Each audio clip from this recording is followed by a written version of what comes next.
What is going on? Welcome back to another episode of It's a Blast podcast. My name's Mike, also known as the Yudi Happy Captain on X. If you like the content that I'm producing, please like, subscribe, and follow along.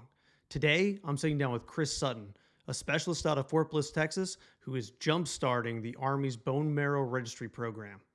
Let's get started. Welcome to the It's a Blast podcast. My name is Mike. Here, I talk to members of the veteran and military community about their leadership style and how the military has affected their lives. Let's get started. What is going on? I am sitting down with Chris Sutton. He is a specialist out of Fort Bliss, Texas. You may know him as the Bone Marrow Guy. Chris, what is going on, man? How are you doing today? Have a beautiful Army issue day and a good time. That is very true. So, hey, look, man, want to talk to you today about your background as the Bone Marrow Guy. If you don't know what that is, you're going to find out really, really soon. How long have you been in the Army? I've been in the Army for 3 years and 11 months. But who's counting, right? And what do you do? On paper, I'm a satellite communication systems operator maintainer. I'm a SATCOM guy. I do signal. That's a really, really long name. As many words in there as I can. So look, man, a couple of my buddies said, hey, you should really sit down with this guy, talk to him about what he's done for the Army, what he's done for the Bone Marrow Registry. I read a couple articles and I was like, holy crap, here's this dude who is just getting all sorts of people signed up for the Bone Marrow Registry. So, the first thing that I kind of want to talk about is, what is the Bone Marrow Registry, right? And how did you get involved in this? So the Bone Marrow Registry, there's a couple. Every nation has one. The U.S.'s Bone Marrow Registry, in a sense, is Be the Match, or the NMDP, National Marrow Donor Program.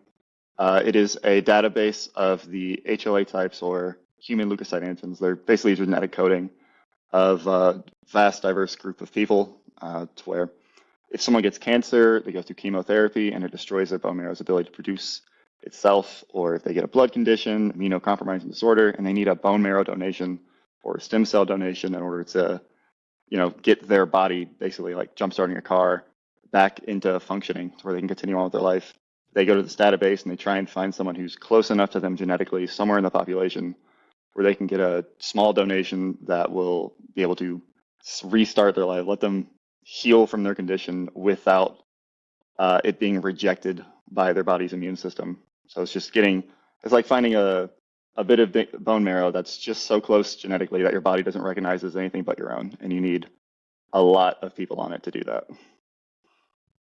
And so, like, what got you into this, right? I mean, that's a very niche kind of thing. It's very specific. I mean, what made you want to do this? So in 2021, I was working with Operation OAW, which is Allies Welcome, where the Afghan refugees were coming from, as we left Afghanistan, they came to the U.S., some of the refugees, and we were taking care of them as they transitioned into citizen. And it was like my first, literally, like I got to my first duty station for 2 weeks, and then for the next 9 months, I was with the Afghan refugees, and it was like immediate, real, actual world-helping service. It wasn't training, it wasn't anything like that. It was just real, and I really liked physically making an impact in a way. It's like quantifiable. I learned Farsi. I learned. I started learning how to speak Farsi so I can better communicate. I worked every cool thing they built. The first site, the quarantine site, the shops where we gave them donation goods. I was there. Somehow I was the A team. I just got transitioned to the best spots. And I really liked it. And I went during that, it was really long shifts, about 14 hours a day, 7 days a week generally. So whenever we got a day off, it was rare. And it was hard to find anything to do because you couldn't really plan. So I got invited to a punk rock concert. Hate punk rock. But any shelter in a storm, I was going to take it. And I went, and it was this mosh pit with all these people wearing chains and shirtless and wearing Lucha Libre hats and everything. And I didn't really notice any of that so much as I noticed a table that was Punk Rock Saves Lives, and they were registering people as they came in to the National Bone Marrow Donor Registry. And it was such a weird conflict. It was a contrast and a half of drunk sweat flying everywhere right next to real uh, effective humanitarian efforts. And it just stuck to me, especially with the backdrop of everything I was doing in between that. So I put it in my pocket, and then as Operation OAW came to an end, I reached out to that organization on Instagram, and started working with them, learning more about it, why they were doing it, how I could get involved. And then I told them I wanted to start doing these drives where I'm at. And then I mentioned I was in the military, and they're like, "Oh, can't work with you." uh, And why not? Why couldn't they work with you? so Be the Match is this big overarching. It's the national. Everything goes here. They have underneath them. They have different subsects. So that specialize in certain demographics or populations. The DoD, because we're DoD personnel, they have their own because they need to take care of their own personnel, and they need to be more able to handle our mobile life.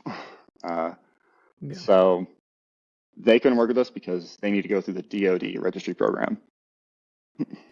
And so, under that DoD program, what was the original process like before you started getting involved? Like, if I was just a regular, Mm. soldier, how would I, donate and get a match? So the DoD program is called Salute to Life. I got in contact with them through a series of emails, and I lived what their original process was, which was every registry in the military only happens if a volunteer like myself finds a way to get in contact with them, says, "Hey, send me some kits. I want to register people in my footprint, soldiers in my company, my battalion, or however long people want to go." So the entire program in the Army only happened if someone reached out and said, "Hey, I want to register some people," and then they would essentially be the bone marrow program for their installation. There was no structured anything. So as soon as they started, that base had a bone marrow program. Soldiers could register. As soon as they stopped, it no longer had one. And so, like, you're a young dude in the Army, right? I mean, you haven't been in that long. And so, what is that like for you as a young specialist to say, you know what, I'm going to do this, right? I'm going to work with Salute for Life. I'm going to go walk into my battalion commander and sergeant major's office. I mean, that's to be a little bit nerve wracking, as a young private in E4. Like, how did you do that, right? Were you able to just walk into the sergeant major's office as a new specialist and just make it happen? No, originally I had no clue what I was doing at all. Obviously, I was completely lost. What I did was I got all the paperwork that Sleep to Life had. I printed it and I put it into three manila folders where I wrote on the top of it, Captain Santiago, my company commander, uh, Lieutenant Colonel Farrell, my battalion commander, and Colonel Weimer, uh, my brigade commander. And I was like, I don't know how this is going to get to them, but I'm sure it's going to work. And I gave it to my company commander, and he went, "No." And he just gave it to the brigade surgeon, who's like the top medical officer for the brigade. And he started helping me set up doing drives across my brigade. So he put out a tasking to all the battalions, and they were supposed to give me dates to do the drives within a certain time. A couple months down the line, he had me build a con-op for the first time. Didn't know what I was doing there. I still have that con-op. It looks awful. Um, but I just like started calling Salute to Life and figuring out how did people do it before. What are the ways you do it? I got a million numbers, called them, and I picked what I liked and what I didn't like, and then just kind of took a guess at the best way to do it here at Bliss because it's a ridiculously high op tempo, so it has to be fast and efficient. And also, I don't like public speaking. I don't do it for very long. No, I mean, So, that's fair. so it was about 3 weeks after the deadline. I had two dates for two battalions out of six, and I was supposed to be beginning in about a week and a half. So I was like, I'm doomed. So I got my brigade surgeon's permission. He sent an email down to let me I was just like, I'm going to get the dates. So I just went to each office and just knocked on the sergeant major's door, shielded by the email that was sent that they didn't even get a chance to see, um, and just got all the dates within an hour. I had all my dates for that month within about an hour. And I What realized, was that? oh, I can just I'm do sorry, go this. ahead. I was like, I Like realized, what oh, I could just do this. what's that reception like? Like, I mean, you're a Mhm, specialist, right? So for those people that don't really understand the military who are watching or listening to this, a specialist is towards the bottom part of the totem mhm, pole. Um, and so you as a company level specialist just walk into the battalion sergeant major's office. What is that mhm. reception like? Were they receptive to it? Were they kind of like, who are you? What are you doing in my office? Or, I mean, obviously you got the date. So how did that Yeah. go? Well, obviously they would be like, "Who are you? What are you doing in my office?" If I just walked in. So I figured out a trick. The first one, he was like, "Who are you? What do you want?" And I was like, "Oh, sorry, Major. There's an email saying like there's a tasker. Have you all done it?" And the second one, I picked a different way where I figured out if I'm walking around the office and I look a certain amount of confused, someone will ask me, "Hey, do you need help with something?" And I'll just go, "Yes, absolutely. Can you take me over to your battalion sergeant major? I need to talk to him real quick." And then they'd go and introduce me to them, and it got much easier. Uh, Like that's wild. And they would just give you the dates. I mean, so let's kind of back up here a little bit, right? mhm, So you've walked into these offices, you've gotten some, battalion input to get these drives going, but we can't force people to donate, right? no. And so how do you get that buy-in? So like now you have this tasker out to the battalion, to these Mhm, individual units for people to come out and be there. So okay, yes, we can physically make them be there in the formation while you give a brief. But how mhm. do you convince people as a specialist to say, "Hey, this is a great opportunity. This is something that we should be doing." What was kind of your strategy on that? Just it's my job isn't as hard as it would sound when people think of donating bone marrow. Because you think I have to convince people to get a spinal tap or get their leg drilled into. It's not like that. I explain how the actual donation process works, which is through your blood, like donating plasma. PBSC, periodic blood stem cells, is how 90% of bone marrow donations happen. You take a pill, it has you shed a bit of bone marrow stem cells in your bloodstream, and then just two needles, two arms, a couple hours laying in a chair watching Grey's Anatomy, and you've done the exact same process as donating bone marrow through that direct extraction everyone's afraid of. No one does spinal taps. No one's really getting their hips drilled into. The only time anyone gets a needle in their bones, which they would do under complete general anesthetic, and it's an outpatient process. But if they did, it's only for a high risk infant. Wait, I So, just want to I want to make sure that I just understood what you mhm, said, right? Because uh literally until about 10 seconds ago when you said that, right, I was under the impression that if I was going to donate bone marrow, right, we're talking about drilling into bones. And so what you're saying is I just take a couple of pills and then I give blood normally? yeah. Essentially, it's like a growth hormone. It has you produce more bone marrow stem cells than you need. They get shed in your bloodstream, and just like donating plasma, it comes out. They filter it out and put the rest of that juice back in you. They just take what they need. It's the super easy process. That's wild, man. Cause I got to be honest, like if you'd put me in a formation and said, as a young private, right? If you'd said, "Hey Oh man, yeah, who wants to donate bone marrow?" I would have been like, "Yeah, dog, I'm out. Absolutely not. absolutely. Not for me, right?" But so what's your level of buy-in? When you talk to these formations of young soldiers who many of which, are your age, right? Mhm. What's your level of buy-in, if you had to put a percentage or something like that on it? So if I can succeed in all the things, if I can convince the battalion sergeant major to let me come out to his motor pool Monday formation or make another formation at some point when I got really good at negotiating, uh, and I go out and I do my speech, I would give the speech, I would release anyone who didn't want to register, I'd come up with some kind of incentive, like the unit would sometimes offer like, hey, you get a late work call. But for the most part, I didn't go for that. I would give that speech. I would give it straight up. I'd say, this is what the donation process is. This is why you being on the registry benefits you potentially. This is why it's no risk to you if you do register. This is why you should be on it, even if, right now you aren't considering the idea of donating, if I didn't convince you.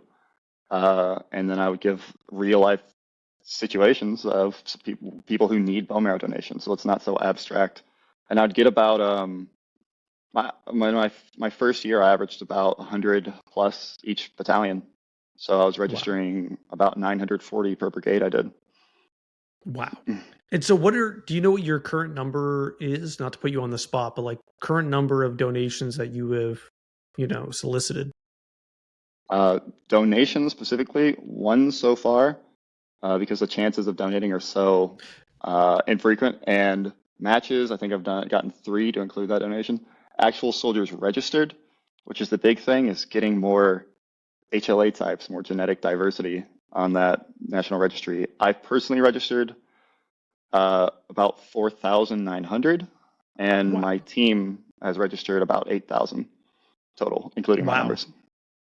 That is an incredible number. Yeah, and I guess I misspoke, right? Like I guess Mhm. the question I was asking, which you answered, was how many have you registered? So you've registered 8,000 people with your team across the army. That is absolutely wild, right? Is that just at Fort Bliss or is that across the army?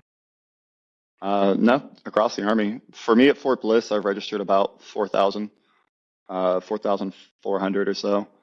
Across the Army, it's, thousands of different paces that we've been able to register. And do you have a plan to kind of grow the program? Because, I feel like in the beginning, having read some of your Reddit posts where a lot of this started, you were kind of a one-man show. Mhm. What is kind of your plan to expand this? So when I first started, it was just like the program has always worked the last 30 years. I reached out, started doing drives, and as soon as I stopped doing drives, there's no longer a registry program at Fort Bliss.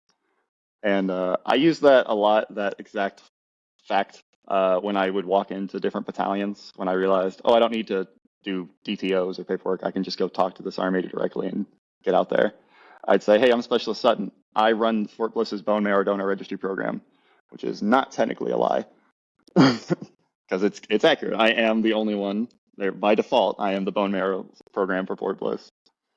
I mean, Uh, you're the bone marrow guy for the army, right? I mean, when I go on Reddit, you are the bone marrow guy. yeah, I got that title because of how I did these coordinated these drives where I would just, if I couldn't just walk in and talk to the sergeant major or talk to their operations sergeant major, I would walk around, look confused until someone talked to me and asked what I needed, and then I'd flip a switch and go, well, actually, yes, if you could take me to your command sergeant major, I run the bone marrow program for Fort Bliss, and I'd like to discuss with him about doing a drive. I just fucking overwhelm them so they go and go, okay, all right, man, okay, we'll go talk to him. They would forget my name constantly because I'm just a specialist. Very Yeah. forgettable, a very generic face. So I would come in one day, I would talk to the sergeant major, and then I would come in the next day to confirm the date. And the same guy would come by and go, "Oh, you need to talk to him again." And he'd walk up to sergeant major, knock on the door, and go, "Hey, sergeant major, a specialist, the bone marrow guy's here to talk to you."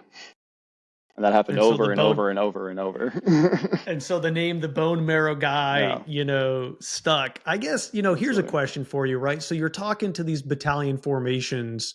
Um, how long does that take to do, right? So nothing in the army ever happens fast. And Mhm. so when you have all these people standing in formation, how do you streamline that to make sure that everybody that wants to donate can donate without feeling like you're wasting their time? Because if there's one thing soldiers love, it's a 3 hour long formation, Oh yeah. right? One thing the sergeant majors who I'm asking to bring me out love is me to, interrupt their entire workday. So when I talked to all these different people who'd done these drives before, and I kind of pick and chose things I liked and didn't like, and came up with other things, I figured out just a way to do it to where it took max 30 minutes to include the brief, the registration process, and packing up. Uh, and that's with a couple moving parts, working to minimize them as much as possible. I would give my brief for 6 minutes, and then I had tables set up in front of each company formation, each people box. And once I was done briefing, I would say, hey, those who don't want to register, fall out, go run 5 miles, go do Motor Pool Monday.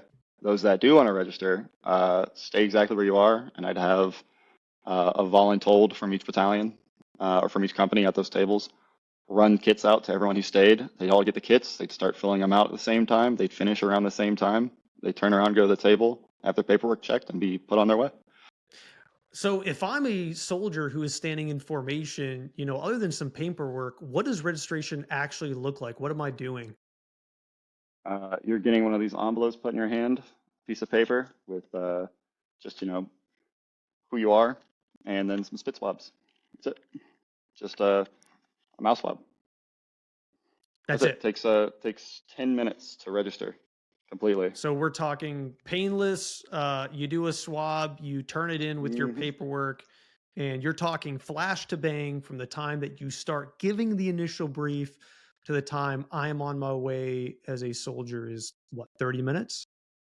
From me giving the brief to you being on your way, probably like 13 minutes, 12 minutes, 'cause, Oh, depending on how wow. fast you write. It's 30 minutes from when I start running my mouth to when I'm packing up my boxes and beginning to shove them in my car. And so, like, I'm actually kind of blown away by this whole thing, right? I mean, the fact that one, you've been able to get this level of buy-in from the Yeah. army, the fact that you're going out there as a specialist, and you've already registered 4,000 people individually, 8,000 people on a team. What has the reception been like from the army? Have you had any Mhm. interactions with, people higher up in the chain of command? Absolutely. So I kind of skipped over the question a second ago, but to bring it back to how it's expanded or where it's going. Uh, I was doing these trials on my own. I started my Reddit account, Bone Marrow Guy. Started kind of journaling my adventures with the community, encouraging more people to register. And I had people reach out to me and say, "Hey, I want to do these drives too." So I started working to make better tools for them to do these drives more quicker. Most of everything I had was in my head, but I had to actually learn how to put it on paper and give it to them so they could go out. And then they started doing drives at other bases. From that Reddit account, I got reached out to by a Master Sergeant, a section in COIC, which is was it non-commissioned officer in command Yep. for your not civilian listeners. Yeah, yeah. Um, she reached out to me and set me up with a 2 week long drive at the hospital here. And I was able to do the same thing I did with the battalion drives, where I called a bunch of people, asked how they did them, figured out what I liked and didn't like, and picked a better way to do it, and then just tested it. And I was able to register in like 7 days. I was able to register 700 people, which is Wow. the largest hospital, like single 2 week long hospital registry drive in military history, which has now been destroyed by some other colonel, but whatever, that's fine. I'm not bitter. That's all right. No, that gives you a goal to it gives Yeah, you a goal to exactly. beat now, right? Like, Uh, have you had the opportunity to, you know, you've talked to the sergeant major of the army, right? Absolutely. Yep. So What from that Reddit account, I got to establish, I was able to pitch to my general to establish a real program, a sustainable program, because I don't like how these drives are flash to bang. They're just little puffs at every base. Every now and then a drive happens and soldiers can register and then it goes away. So from being able to establish a division-wide, sustainable, enduring program, I realized that that could just be how the Army should do it. I didn't know it was an option. I just pulled some power move when he was giving me a RCOM after I got hospitalized because of that hospital drive. I gave him a 38-page continuity book that I wrote that morning and said, "This is how you make this last." And he said, "Okay," and he walked off. I didn't think he'd do anything with it. And then I got a call 2 weeks later from the division surgeon cell, and they said, "Hey, come to the office. We're going to start writing that op board."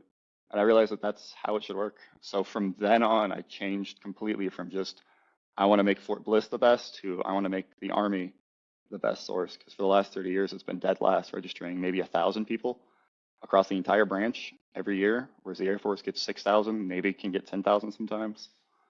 And that team, those people that reached out to me, we started working a lot more directly towards that goal. We started meeting, they started open door policing their way up to the division sergeant majors and pitching this program. We built better tools. We did more research. We learned more, found more efficient ways of doing things at different places, combined efforts. And we went to I was able to get invited to the Army National Conference by uh, Mario Torinis, the former 10th Mountain Division Sergeant Major. And I was able to get my 5 people from my team sponsored to go out there as well. because the AUSA just started this young professionals program, and I don't know too many people that are young in my rank that know what the AUSA is. So I had all of my team just go sign up, uh, and each chapter at each base was going to pick someone from their young professionals program to go to the AUSA Army National Conference. We won by default. Every single one of us went, completely paid That's for. that's incredible. So Like, we went there. We just started engaging with leaders. yeah, and that's kind of the way to get it done, right? Is to get that face to face and that talking time, with those senior leaders to get people Absolutely. engaged. That's kind of one of the reasons I want to have you on here as well. That hopefully somebody will watch this or they will listen to this and they will say, "Why the hell aren't we doing that here at our installation?" You Absolutely. know, Um, and then hopefully someone reaches out to you and says, "Chris, come out here and do the same thing, at my installation that you did over there at Fort Bliss." Right. And so, if you could be king for a day, how would you expand this program and get more people registered? uh, well, I'm sticking to where we're heading now. My team has been pulled incredible things at their bases. It's not just what happens at Fort Bliss, it's what's happened at Fort Liberty, at Fort Cavazos, at Aberdeen Proving Ground. From that Army National Conference, we were able to really learn what a Army-wide program would look like. So I'm not working on being king for a day right now, but I'm working on, making the Army king over the course of another 5 months of this campaign, where every installation reception, they all get a brief, like 6 hours of brief. So I want 5 minutes of that brief to be them being educated about bone marrow donation and like the importance and how it can help them, and being offered the ability to register efficiently. Uh, and that's being offered. That has to be consensual. I Yeah. want uh, junior soldiers like myself, to be tasked exactly what's happening here at Fort Bliss, Fort Cavazos, and Aberdeen, or with 20th Seaburn, being tasked to run these battalion motor pool drives that I did, and learn public speaking, like plan execution, going from the strategic planning, making a con up, convincing your battalion sergeant majors to do it, to going on actually doing it tactically. I want it to be offered in clinics. I think the Army genuinely can benefit from having more people on the bone marrow donor registry, which is wild. But if we get exposed to nuclear, radiological, or chemical attacks while deployed, we're going to need a bone marrow donation, and most people aren't going to be able to find them, especially not fast enough. I want soldiers to be educated. I want the Army to be the largest source of bone marrow donor registries and donations in the United States, because it's not a hard number to hit. 30% of the Army is doubling the amount of registries in the currently being done in the United States. Dude, yeah. So, I tell you what, after we're done filming this, let's talk a little bit offline because I now want to get like my unit involved, right? Hmm. And get my people registered because this is wild. Like, and the part that you just said about, hey, what does this look like, down the road? Why does this matter to members of the military? Not only helping the local community, but helping ourselves, should something catastrophic happen, within the formation.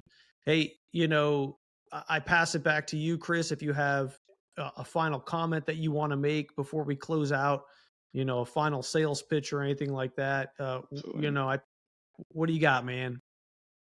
I it's a everything I said is going to go sounds like it sounds like a bit of a pipe dream. It sounds like big ambitions, but we're actively getting there. It's not. I don't hope for things that aren't possible. The receptions for bases, we already have three units doing. Every reception group gets them. Everyone at Fort Bliss, Liberty, 3 Corps, 82nd, they all get this brief at when they go before they deploy and they go to their SRP site.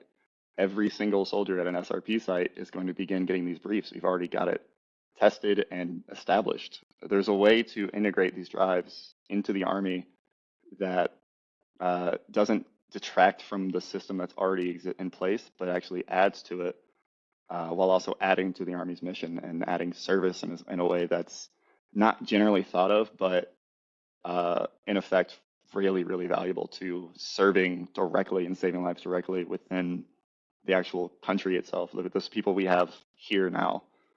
Um, it's not so much fighting for our freedom, but it's really uh, actively giving people their freedom back. And it's possible, and I know it's possible because within the next year, I'm hoping that it'll be done. I'm already working with MedCom. I'm already working with USASOC, 20th Seaburn, soon 82nd, 1st Armored Division. I have so many units that we've been able to meet with and engage with the support of the SMA. He's supporting this because I talked to him at the Army National Conference, and she's championing it. He's really all about it. It's an incredible position to be in, and it's really, really humbling to be in this, to be a part of a team as great as mine, and to be able to chase after this change. Nah, man. Hey, look, I've had the opportunity to talk to a lot of people on this podcast, right? And I think there may be a perception sometimes that you have to have been in the army for X number of years and achieved X rank before you can make a difference. Look, dude, I am incredibly proud of you, right? The amount of change that you have created for the army and the military as a whole is astronomical, and I hope you keep doing it. I'm going to keep watching. I know there's a lot of people that are watching your success and championing your success, and I want to see more of it, right, man? I look forward to following your career and seeing where you're at in a couple of years. I see nothing but greatness ahead of you. So thank you, man, so much for sitting down talking to me today on this weekend. Thank you so much for everything that you are doing to make the Army a better place. Dude, we're going to talk some more. All right. I look forward to more greatness from you. All right. Hey, dude, have a great day. All right. Absolutely. Thank you so much. Of course.